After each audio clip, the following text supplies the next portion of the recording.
helemaal klaar. Dat weet ik wel. Ja. En we hebben hier een hele bijzondere stagerender eigenlijk, hè? Zal ik even genoemd? Ja, het is voor mij net dagelijks werk dit. Nee, daarom. nee. Dus, maar het lijkt me heel leuk.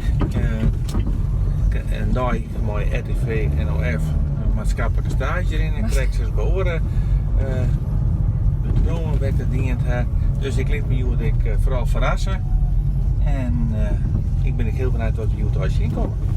En wat voor mensen zien komen en het verhaal van de mensen. Ja. Nou, we parkeren mooi in het kaart, want het is mooi waar. Dus het moet helemaal goed komen. Zo, en hier ben jij beheerders van een Nijenwaard? Ja. Nee, de handen even. Goedemorgen. Goedemorgen. Goedemorgen. Goedemorgen. Ben je de Nijenwachter? Wat vind je voor jou nou de reden om dit mooie avontuur om te gaan? Nou, ik vond het heel leuk en je ziet toch, het is toch natuurlijk gebeuren. Hè? Dus mensen jou een antwoord en dat beduur je dan op verder. Ja. En de kunst is natuurlijk wel om het kwaad en bondig te houden. En, maar in je voordeel, het is net rechtstreeks, je kunt straks een beetje knippen en plakken Ja. om het toch een mooi kwaad en bondig verhaal te maken.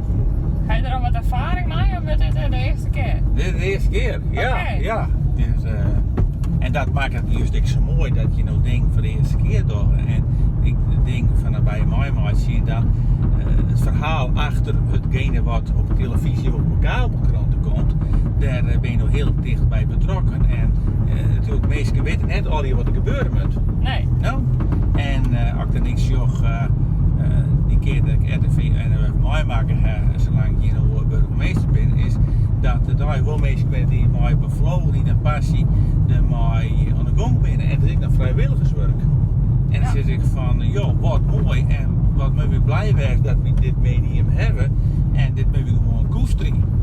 En je ziet natuurlijk, vooral oudere mensen die toch aan huisclusteren binnen, die toch wel vaak RTV NOF even op een zender zetten. Dat doet zelf ik. Jongens, wat we in de berg gaan, dan nog even aan RTV NOF dat laatste nijsje. En dan bloei je ook op een hichte wat er in die meerskip gebeurt.